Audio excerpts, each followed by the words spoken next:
Amém, meus irmãos? Bom dia a todos. Muito feliz com a presença de vocês aqui nessa manhã. Nós estamos num tema muito glorioso. Para mim, eu considero é um dos temas mais profundos de toda a Bíblia. Para que todo cristão alcance essa estatura de viver a plenitude do Evangelho e da presença de Deus na sua vida, o Senhor levantou o apóstolo Paulo e deixou registrado, através de documentos históricos da igreja, através das cartas paulinas, através da revelação do Evangelho desde o Antigo Testamento. Eu tenho conversado com os irmãos aqui sobre a perspectiva do tema O Caminho Sobremodo Excelente. Olha que glorioso é. Essa frase por si só, ela já causa um impacto muito grande quando você a ouve. O apóstolo Paulo, ele tinha toda uma preocupação para que a igreja, não só de Corinto, mas para que em todas as gerações, inclusive nós cristãos, a nossa geração, alcançássemos esse entendimento. Porque eu falei agora há pouco aqui, na nossa introdução, nas nossas orações, nós conversamos aqui, eu falei, será que Deus, ele enviou o seu Filho como propiciação pelos nossos pecados, chamou à existência a vida, chamou à existência todas as coisas que nós contemplamos como vida, para que o cristão cultuasse 10.000 vezes ao longo da sua vida, cada domingo? Vamos contar quantos cultos aqui eu fiz na minha vida. 1, 2, 3, eu fiz domingo, eu cultuei, eu cantei louvor, eu fui não sei o quê, eu fui no culto de quarta-feira, eu fui no culto de sexta-feira. Será que a vida do cristão é viver de culto em culto? Será que é isso? Será que o Filho de Deus, o apóstolo Paulo, toda a mensagem do Evangelho é para que o cristão sente numa cadeira e ele fica ali 1, 2, 3, quase 10 anos, ouvindo a ordem de um pastor, seguindo a agenda de uma igreja, participando de evento A, evento B, sabe? Se você for ver o que é espiritualidade hoje, meu irmão, preste atenção. O que será que seria espiritual hoje?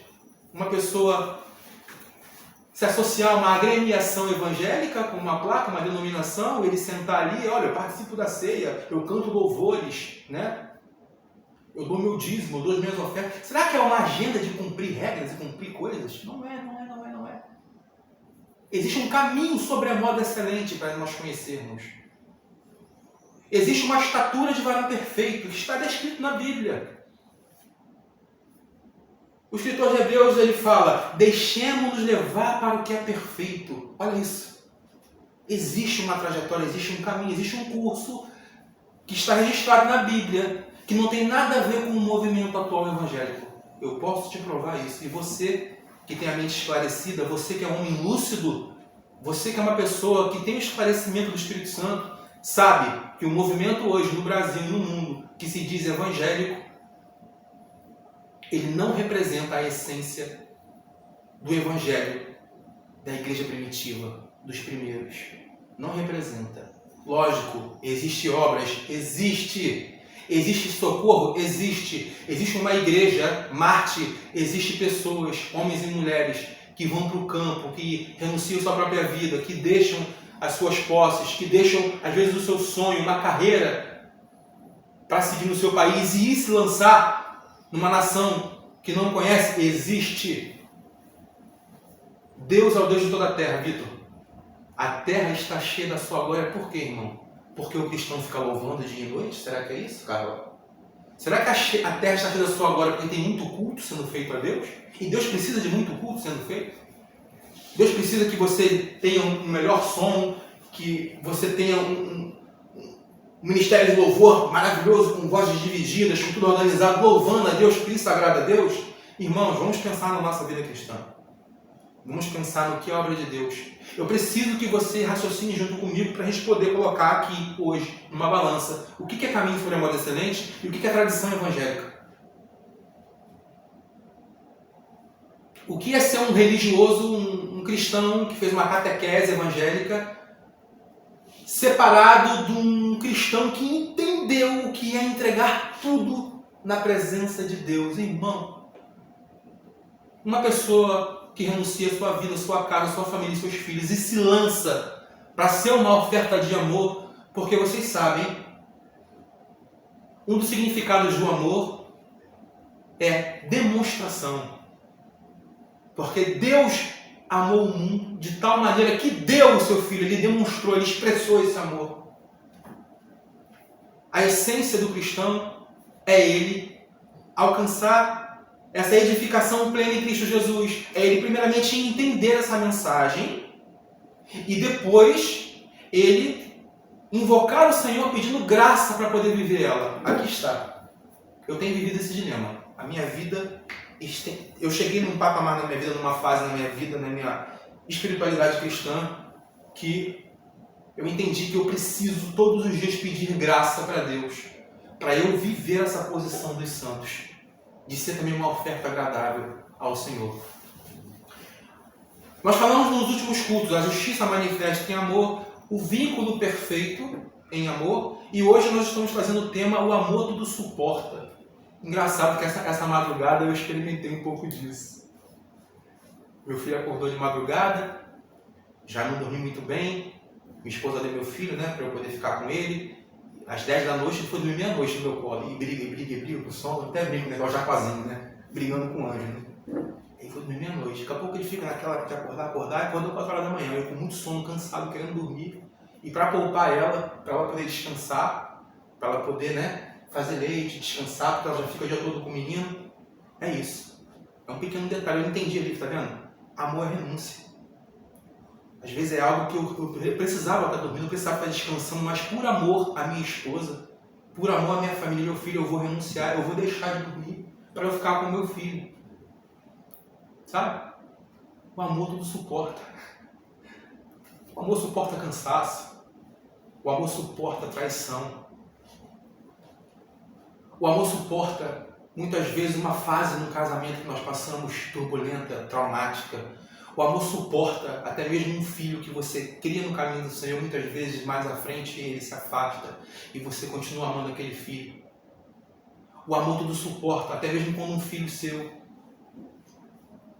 pode virar as costas para um pai que ama e dizer, olha, eu estou indo embora, não foi o filho pródigo, na verdade, me dá aqui o que me pertence, eu vou gastar a minha vida no mundo, quero aquilo que é meu, antecipa a herança, me dá. E o pai está ali presente. E o pai não deixa de amar, meu irmão. É esse amor que eu estou falando. Eu quero falar, nessa manhã, sobre o amor tudo suporta. A princípio, nós temos que primeiro definir o que é amor. Porque existe o amor bíblico, repita, o amor bíblico do amor humano. Uma coisa é ter sentimentos e emoções humanas e declarar eu te amo, com uma palavra vazia, muitas vezes lançada ao vento. João falou que aquele que ama a Deus, quando vê uma pessoa em necessidade, passando uma tribulação, esse tem que olhar para aquele irmão e se compadecer daquela situação, e que se ele mesmo ama mesmo de fato a Deus, ele vai se sentir comovido e compelido a socorrer uma pessoa. João fala, não amemos de palavra. Ou seja, é possível amar de palavra. É possível um cristão, é possível qualquer pessoa na humanidade conduzir um relacionamento com palavras. Eu te amo, eu faço aquilo, mas as ações são diferentes. Entende? Há pessoas que têm um amor possessivo e egoísta. Pessoas que querem ter a pessoa para si e dizem eu te amo. E a pessoa não pode ir ali, que por ciúme já há uma desconfiança. O que você está fazendo? Onde você está indo? Né? Isso não é amor, irmão. Então nós temos que dividir, saber entender o que é o amor bíblico do que é o amor humano. O amor humano atribui a um sentimento ou estado emocional, psicológico. As pessoas acham que é isso. O amor é uma coisa que eu sinto. Eu sinto o amor. A ciência diz que é algo que envolve componentes biológicos. É um hormônio específico que atua no cérebro e no comportamento humano. Então você tem uma sinapse, você sente algo, eu amo. Sendo que o ser humano, se ele não receber a graça verdadeira do amor, conhecido como, repita comigo, graça comum. Graça comum. Que vem somente de Deus. Jamais irá amar de todo o coração. Jamais. Então deixa eu te falar uma primeira aplicação. Pessoas que não conhecem a Deus, que não são cristãs, que não conhecem a Bíblia, que nunca ouviram falar de Jesus, é possível você ver o amor nessas pessoas. Só que esse amor é um atributo comunicável que Deus dá à criação. Entende? É possível uma pessoa ser espírita, ser bandista, não importa o credo ou a religião dela. E ainda assim essa pessoa manifestar misericórdia e compaixão, cara. É possível. Isso é uma graça de Deus, é uma bondade que Deus compartilha com a criação, independente do credo dela. Deus compartilha o amor para ele se revelar no meio dos homens. Porém, toda a expressão de amor humano na Terra e no curso da história, todos os atos de bondade, socorro, generosidade, tudo vem da parte de Deus. Porque, repita comigo, Deus é amor. Deus é amor. Ele é a fonte do amor. Então ninguém pode se gloriar de si mesmo dizendo: eu fiz essa caridade, eu socorri essa pessoa, eu fiz isso. Não. Ninguém pode roubar para si essa glória. Se alguma ação na terra brotou em qualquer ser humano, porque veio do trono da graça. Deus compartilhou essa bondade com essa pessoa, para essa pessoa realizar tal feito de ação, de socorro e misericórdia e compaixão. Não tem pessoas que você passa às vezes na rua, Carol? Pessoas que são espíritas, que entregam alimento, entregam cobertor, não é verdade? E a gente às vezes não está dormindo o ano todo? A gente não está em casa dormindo com a nossa família? Não tem nenhum crime nisso, eu não estou falando disso. Não estou querendo dizer que quem é melhor, quem é maior, entende? Estou dizendo que existe uma graça compartilhada com a criação, com a humanidade, Deus compartilhando socorro e misericórdia. Para quê? Para que todos se tornem desculpáveis diante de Deus, tanto naquele que recebe a misericórdia, quanto naquele que pratica. Então é o próprio Senhor que compartilha desse maravilhoso atributo, a fim de que a revelação de Deus seja conhecida entre os homens, de modo que gere boa esperança na vida. Então o amor, ele é a pregação silenciosa.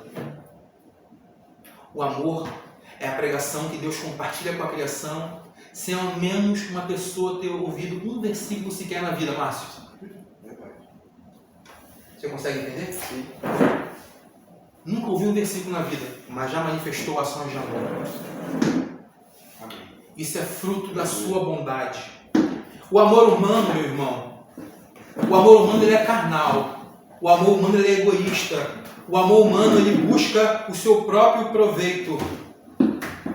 O amor humano busca atender a sua própria vontade e seus prazeres pessoais. A fonte do amor humano foi corrompida desde o Éden, quando Adão transgrediu. O amor da queda transfere culpa, acusa e se vangloria. Esse é o amor humano. Você vê lá o amor de Adão acusando Eva. Foi essa mulher que o Senhor me deu, Senhor. Essa mulher que você me deu foi que ela é a culpada de eu ter caído. Entendeu? Porque o amor não é isso. O amor carnal é assim. Ele é egoísta, ele visa seus próprios interesses. Entende? Ele busca, se safar. Não, foi aquela pessoa ali, não foi eu não. Isso é o amor humano. Agora, nós temos a diferença do amor bíblico. O amor bíblico é diferente do amor humano. O amor bíblico é aquele que é derramado pelo Espírito Santo no coração dos filhos de Deus. Aqui é que está. Então existe uma parte do amor compartilhado com a criação. Vocês entenderam até aqui? Sim. Existe uma parte do amor que Deus compartilha com os filhos de Deus. Aqui está. Então é esse amor que o Senhor está requerendo de nós. É esse amor que é derramado pelo Espírito Santo nos corações dos filhos de Deus. E aqui nos é atribuído uma maior responsabilidade, entende? Porque nós conhecemos dessa mensagem. Aqui está. Nós somos colocados numa condição de sermos provados por Deus em relação ao fruto que nós manifestamos desse amor. O Espírito Santo derramou esse dom sobre os filhos de Deus. Repita comigo. Para regeneração. Para resgate e reconciliação. Então Deus compartilha agora desse atributo com os filhos de Deus de uma medida muito mais excelente e mais elevada. Porque agora esse amor não é apenas mais visto através de gestos e de ações e obras. Mas agora esse amor é visto numa restauração plena do homem com Deus. Vocês conseguem entender? Amém. Esse amor é um reino inabalável que é imputado àquele que crê. Então, quando você fala do amor bíblico, Márcio, estou falando do amor que o Espírito Santo compartilha com os filhos de Deus. Quando a Bíblia diz que você recebeu um reino inabalável, quando a Bíblia diz que Cristo em você é a esperança da glória, a graça de Deus está comunicando que a gente recebe uma capacitação sobrenatural para poder ser. Porque você faz aquilo que você é. Você não é aquilo que você faz. Você consegue entender? As obras são conhecidas. Então, eu noto, eu olho para você, vejo a sua conduta e você faz aquilo que você é.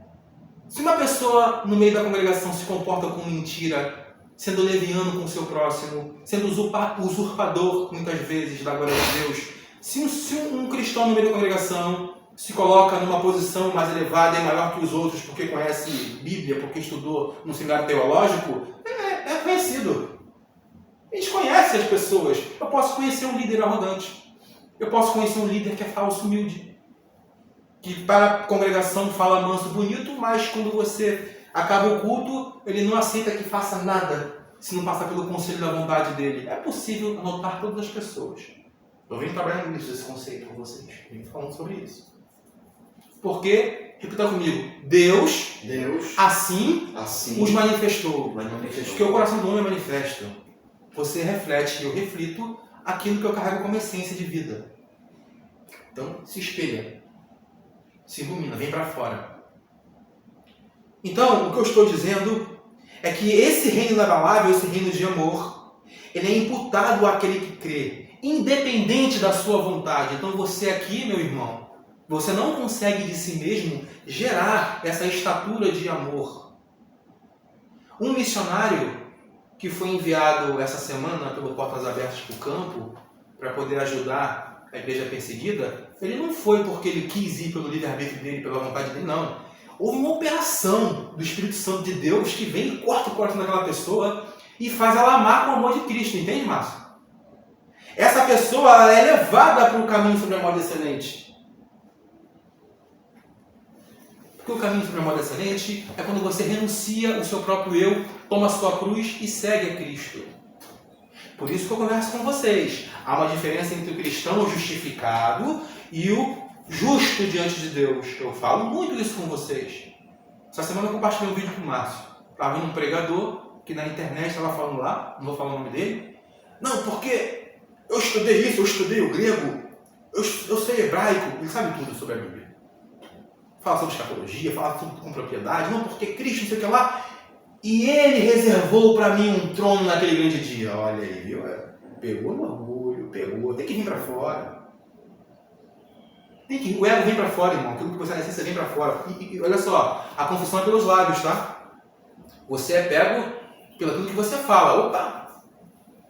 E ele vem ali, arrogando. Não, porque Deus... Você não leu lá na Bíblia que Deus tem um trono reservado para aqueles que são... Quer dizer, ele se coloca como essa pessoa. Nunca verteu um sangue num campo missionário. Não sabe o que é ser perseguido pelo Estado. Nunca teve o filho dele arrastado pela rua.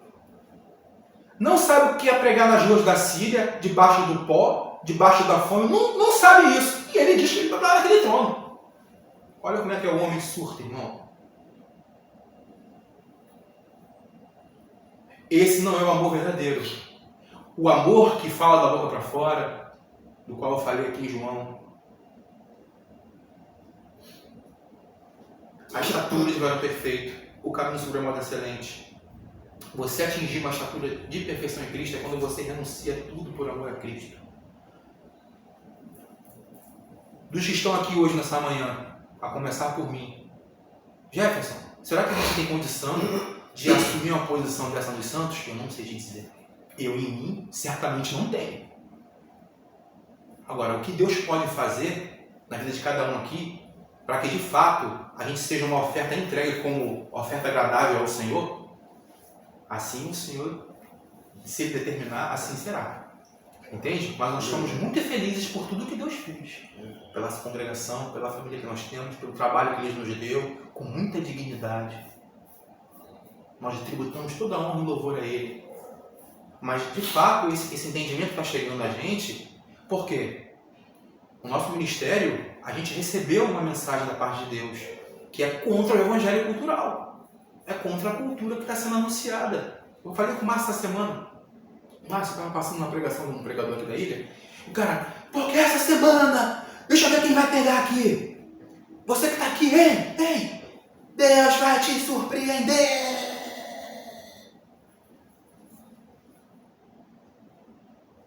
Essa é a mensagem. E os cristãos assim, para Deus, fala em língua aqui, fala em língua ali, entende? Porque essa semana você vai receber uma resposta de Deus. Irmão, pelo amor de Deus.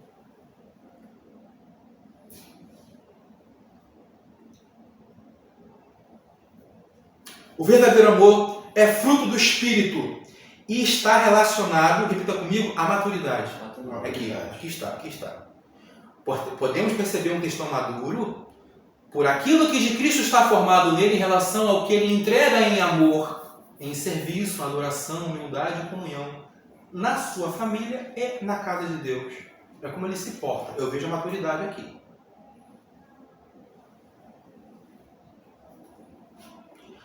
Pelo exercício da prática, da renúncia e da entrega. Repita comigo. E por fim, a obediência por fé. Você é levado a essa posição. Ou seja, servir a Cristo, servir a causa do Evangelho, andar em obediência, negando a si mesmo, tomando a sua cruz, é algo que é feito natural. Por quê? O teu espírito se uniu com o Espírito do Senhor, você se fez uma só carne, no sentido de ser um com Cristo, e agora tudo que flui de você flui de um reino de amor que foi imputado e que agora pode ser visto. Aqui está a diferença entre amor bíblico e amor humano. O texto de João, você conhece, ele fala que o perfeito amor não lança fora o medo, Anderson? Não está registrado isso?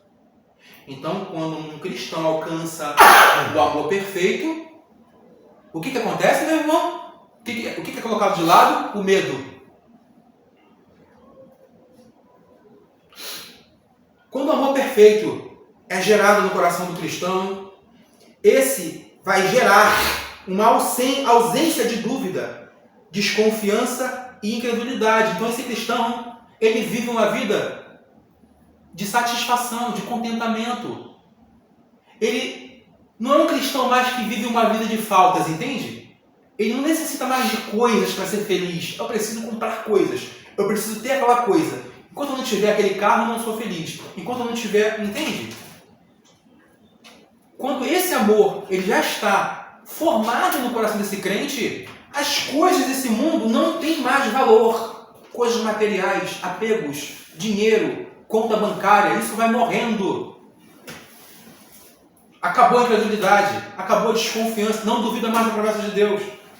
Ainda que venha um dia mal, Márcio, ainda que venha um dia mal, pai, ainda que uma notícia chegue, ainda que venha uma sentença do médico, já não se abala mais. Entende, Carlos? Não se abala com as coisas desse mundo. Quando o amor está formado plenamente. Agora, como você encontra um cristão que é inconstante, que ele tem dificuldades ainda de entender certas questões no mundo espiritual, no mundo bíblico, é porque o amor não está formado completamente. Ele precisa ainda caminhar. Agora, tá aí, segura o que eu vou te dizer, tá? A mensagem que você ouve, o lugar que você foi inserido, a igreja que você congrega, o pastor que te lidera, está diretamente relacionado ao nível de maturidade que você vai alcançar em Cristo durante a sua vida. Vamos supor, se nós aqui não estivéssemos aqui hoje, estivéssemos em uma outra denominação, que nós sabemos que não vão anunciar essa mensagem, a gente sabe disso, que não vai ser anunciada uma mensagem como essa. Eles vão pregar a doutrina de batismo, ressurreição dos mortos, imposição de mãos, juízo eterno, eles vão ficar presos a doutrinas. Vamos doutrinar a igreja, vamos pegar aqui o curso de doutrina.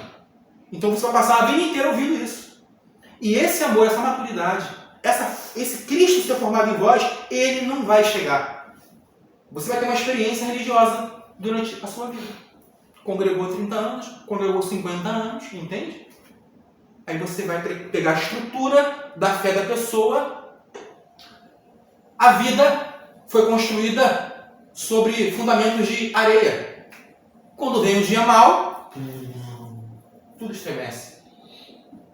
Porque o dia mau foi para todo mundo. Agora, o chamado do cristão maduro é para que ele edifique a sua vida sobre a rocha, cujo vem o mar, vem a tempestade, ele não se abala. E isso está estritamente ligado à mensagem que te é anunciada. Se você não for exposto a esse tipo de mensagem, esse caminho sobre a moda excelente não vai ser formado em você. E em mim também. Eu e o Anderson tivemos experiências em outros ministérios, em outras igrejas.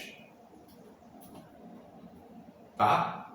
Essa mensagem aqui não é anunciada, essa consciência, esse formato que nós estamos buscando, em que o amor é o dom supremo. Se nós estivéssemos lá, nós jamais iríamos entender isso. Eu louvo a Deus por esses 3 anos que nós estamos juntos congregando, com as nossas famílias, nas nossas casas. E, passado o tempo, hoje estamos em setembro de 2025, a gente pode compartilhar um tema como esse. E Deus já abrindo uma porta de maturidade, olha, passa por aqui. Eu quero que vocês entendam mais sobre esse assunto. Você acha que isso aqui está formado em mim? Não está, irmão. A plenitude desse discernimento não está formada em mim. Só que eu entendi, eu preciso alcançar essa plenitude. Eu preciso alcançar essa posição. Juntamente com vocês. E nós precisamos o quê? Desejar. Nós precisamos do quê? Nos empenhar. Até nós sermos achados com esses fundamentos atuantes e completos como pilares da nossa vida.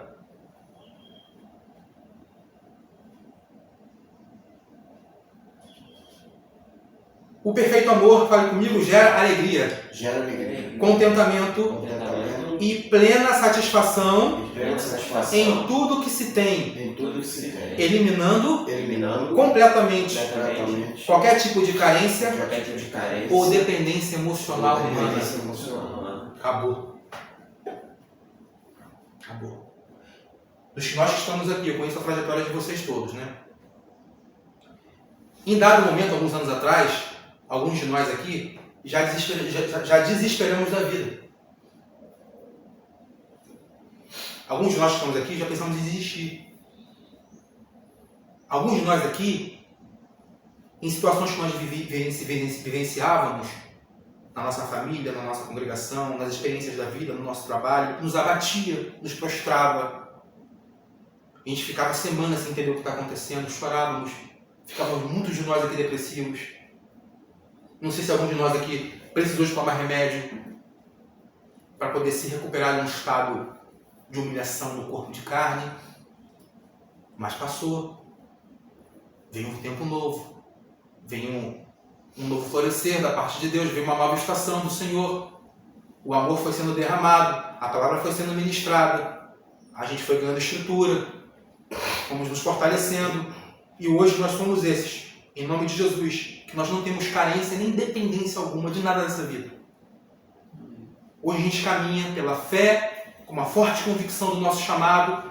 Hoje nós já sabemos para onde nós estamos indo. Nós sabemos para onde nossos filhos estão indo. Nós sabemos que nós fomos livres e preservados das maquinações perversas da religião. A gente tem consciência disso. Deus já abriu nossa visão. É por isso que eu falo, não venha para cá num culto de domingo que tenha 3, 4, 5 pessoas achando que é um culto normal. Porque Deus, por sua misericórdia, Ele tem ministrado uma estrutura de vida cristã para que a gente venha suportar o que está por vir. Eu falo toda hora isso. Vai vir uma crise sobre o mundo, forte, mais uma. Eu não sou profeta aqui, eu não tive uma visão, não foi isso, entende? É uma leitura que a gente sabe daquilo que Deus nos dá como verdade. A gente sabe que vai vir outra crise muito forte no mundo. A gente sabe que vai haver cristãos desesperados da vida, porque não tiveram o amor plenamente formado em si. Porque o caminho sobre a moda não está formado. Jefferson, por que o caminho não está formado? Por aquilo que você ouve, aonde você foi inserido. Se o líder no domingo lá, ele vai abrir a Bíblia e vai ficar lendo José com você, vai ficar lendo Elias, vai ficar lendo profeta, vai ficar lendo, sabe, histórias do fluxo de sangue, Zaqueu. Como é que vai formar, irmão? Como é que forma, Carla? Jesus chorou.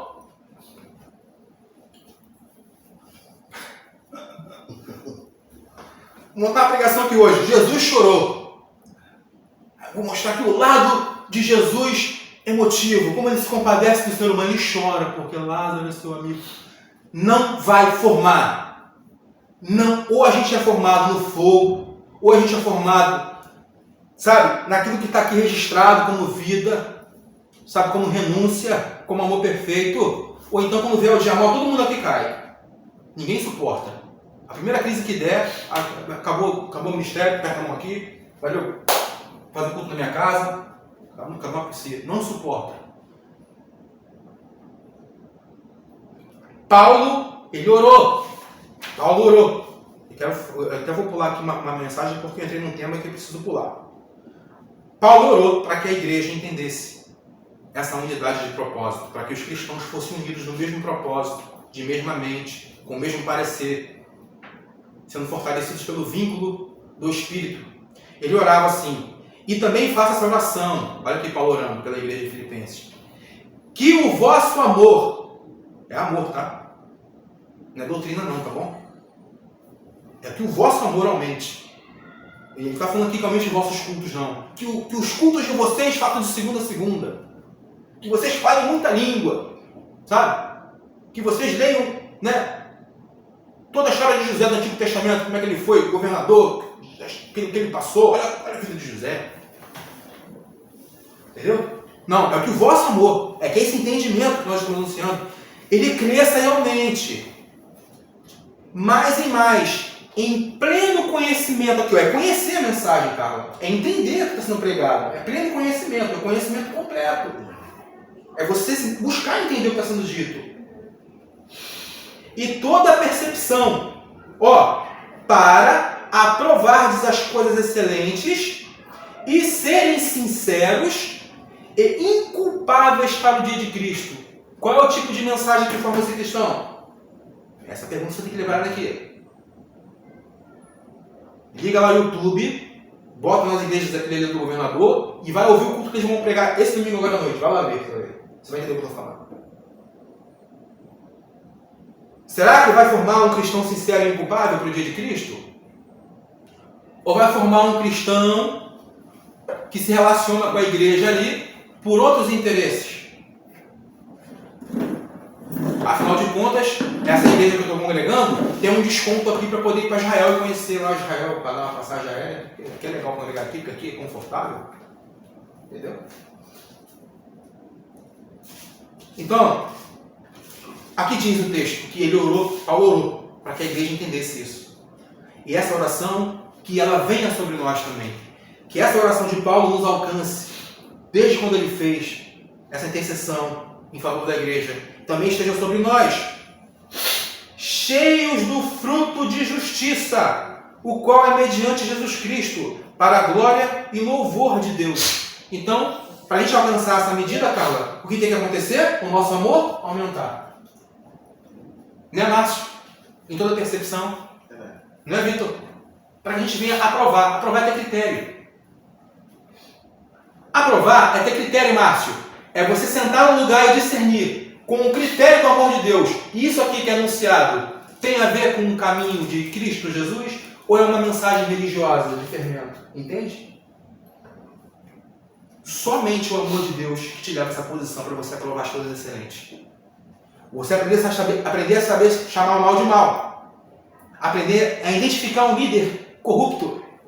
Aprender a identificar um líder que está ali se autopromovendo. Só o amor de Deus aumentando que pode te levar a essa posição de criterioso no reino de Deus. Tá? E por fim, eu tive que pular muitas partes aqui, porque já vai dar o horário. Nós vamos ministrar a ceia ainda. Ele também fala assim, para que o Deus de nosso Senhor Jesus Cristo, o Pai da glória, vos conceda espírito de sabedoria, olha aqui, e de revelação no pleno conhecimento dele. Então, para a gente alcançar essa medida aqui, irmãos, o que é necessário? Que o nosso amor cresça. Por isso que o amor tudo suporta. Porque o amor, ele vai suportar as crises, as dores, as decepções.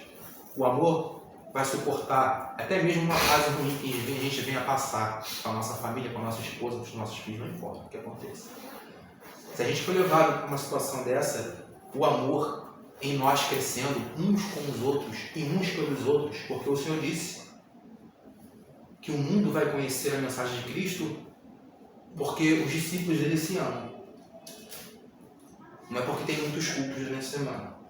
É porque o amor evidente está expresso nos seus discípulos e o mundo passa a ver e a olhar como é que pode uma pessoa dessa não negar o Deus dele em meio à face de notícias ruins, em meio a perseguições, em meio a uma notícia, um diagnóstico médico, ele não nega o Deus dele. Que amor é esse? Mesmo a crise conjugal, não importa o nome. Você chama tudo pelo nome e diz assim, ó, tudo está sentenciado debaixo do sangue de Jesus Cristo. Porque nenhuma condenação há mais. Tá? Nada pode te condenar mais. O teu passado não te condena. Amém. Nenhuma palavra de nenhum ser humano nessa terra, de nenhum irmão vivo, ninguém tem o poder de usar nenhuma palavra contra você. Porque em juízo já foi tudo destituído. Porque você entendeu a mensagem dele. Iluminados os olhos do vosso coração para saber qual é a esperança do seu chamamento. Será que você consegue entender um pouco da esperança do teu chamado hoje, essa manhã? Pelo que está sendo pregado aqui. O teu chamado é para você andar no caminho sobre modo excelente. Acima da religiosidade. Essa iluminação no teu coração, ela vai te levar para uma posição do qual a glória da herança dos santos. Porque eu vou te dizer uma coisa aqui. A glória da herança dos santos não é você ser chamado para o Evangelho para ter uma vida confortável, ter um emprego seguro, uma vida estável. Olha só, rapaz, agora com as minhas aplicações que eu tenho investido no banco, eu tenho uma vida segura. Cara, Cristo não foi chamado para isso. A glória dos santos, a herança dos santos, é você ser chamado para Cristo e ter uma sentença de morte todos os dias sobre você. Você está destinado a não negar o nome de Cristo em meio às perseguições, em meio às crises, em meio a tudo que vai ocorrer nesse mundo. Quer essa glória? Quem quer essa glória? Quem quer a glória de ser sentenciado como ovelha para o matadouro? Quem quer essa glória? Mas a herança dos santos é essa. O pano de fundo do que Paulo está pregando aqui, ele ora pedindo para que a igreja aumentasse mais e mais em amor, toda percepção, para aprovar as coisas excelentes. Olha, entendeu agora o critério? Você não é mais como aquele cidadão ali mundano. Você não anda mais segundo o curso desse mundo. Você entendeu agora que agora você foi sentenciado para receber uma herança que é muito maior do que você pode imaginar. E a herança é você ser sentenciado com Cristo. Jefferson, essa mensagem que você está pregando está muito distante. Porque a gente está aqui no Brasil, e no Brasil não tem isso que você está falando, Jefferson. Por enquanto. Observa que é por enquanto. Existe uma agenda globalista até 2030. O mundo vai ser sacudido. O mundo vai ser abalado. As nações vão andar debaixo de aflição. E Deus está antecipando alguns anos antes para que esse caráter dele esteja formado em você. Para quando esse dia chegar, você esteja plenamente convicto e entendeu o teu chamado em Cristo Jesus. E também para que você tenha o teu coração livre da avareza. Coração livre de bens materiais. Eu preciso que a minha casa, a minha família entenda essa mensagem e assim você também. Em nome de Jesus. Aqui, para poder encerrar, ele fala assim: e qual é a suprema grandeza do seu poder? Olha aqui. Qual é o nosso tema da nossa mensagem? O caminho sobre a moda excelente. O amor ao dom supremo. E ele está falando. Ele está orando. Ele está intercedendo. O meu desejo é que vocês entendam essa mensagem. Essa suprema grandeza do poder para nós os que cremos, segundo a eficácia do seu poder. Anderson, será que a eficácia do poder de Deus é Deus te dar coisas? Será que é Deus te surpreender com uma promoção de emprego? Será que o poder de Deus é isso? Será que o poder de Deus é a tua conta bancária aumentando com o investimento que você fez? Nossa, suprema grandeza do poder de Deus. Investi 100, ganhei 1000.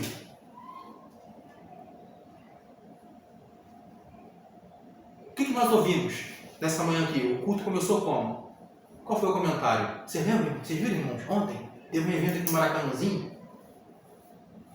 Fizeram uma reunião um encontro de mulheres, 65 mil pessoas no estádio. Glória a Deus, cantando, glória. Será que a glória é a herança dos santos? É o cristão ser chamado para pagar um ingresso de R$200 para ir para um sábado, entrar num ambiente no estádio e ficar cantando glória a Deus até de manhã até... Não é esse evangelho. Esse evangelho é o evangelho cultural, é o evangelho do comércio, é o evangelho da apostasia. Todo mundo cheiroso, perfumado, bem arrumado, chegando de carro bonito, indo para casa. Como é que foi o culto hoje? Nossa, que maravilha! Cantamos louvores lá até tal hora. Quem estava lá, sabe quem estava lá? Fulano de tal. Isso não é a glória dos santos. Essa não é a herança da igreja. Esse é o outro evangelho que Paulo falou, que estão pregando. Cuidado com esse outro evangelho. Ele falou, nós não pregamos a nós mesmos. Nós pregamos a Cristo Jesus e nós, como servo de vocês. Então eu louvo a Deus pelo esclarecimento, porque os nossos olhos foram iluminados para a gente compreender que o nosso chamamento é uma sentença de morte. É morrer todos os dias. É perder coisas por amor a Cristo. É isso. Nós temos que perder coisas. Temos que abrir mão de bens materiais, de conforto. Temos que abrir mão. No sentido de, não de você ser um alienado. Eu falo no sentido de priorizar. Você pode comer bem, você pode comer churrasco. Não estou falando disso. Você pode frequentar um shopping, comprar uma boa roupa. Pelo amor de Deus, não me entenda errado. Estou falando da questão da prioridade no teu coração. É a alma compungida, coração contrito. É entender o que é suplicar na presença de Deus. E não vir aqui, uma vez por semana, a gente faz uma oração de 10 minutos, nós oramos a Deus. Orações, maravilhoso, é bênção, é graça que a gente recebe. Só que existe um caminho de renúncia. As pisadas de Cristo, por sua pisadura nós somos sarados. Cristo, com aquela cruz, onde ele passava, as pisaduras de Cristo, a marca do seu sangue ia ficando por rastro pelo caminho. A gente chama de rastro de amor. A gente seguia essa pisadura dele. Uma vida com Deus, em verdade, em sinceridade, de oração, de comunhão, leitura da palavra. Uma casa edificada, filhos à roda da mesa com as suas esposas, adorando a Deus, orações em meio às refeições. Muita devoção e temor a Deus. É isso que a gente precisa. Tá bom, meus irmãos? Eu não vou me estender mais para o horário.